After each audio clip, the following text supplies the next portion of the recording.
xa, pois claro, a plenitude e polo que coñecemos máis a Quintanilla é polo seu papel como alcalde republicano entre 1931 e 1934.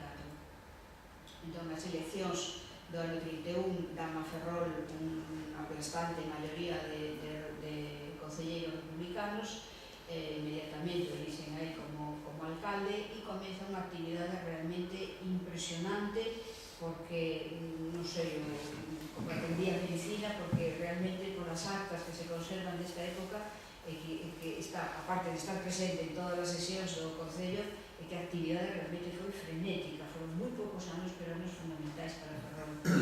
Entón, todo o que é todo relacionado coa facenda, bueno, saneou as contas de Ferrol, que o deixou, non sei se con superávit, pero de logo un traballo enorme, non? Logo toda a preocupación social, desde mellorar o hospicio, toda unha preocupación por mellorar desde as vestimentas dos nenos ata as instalacións do hospicio, que estaba unha pena.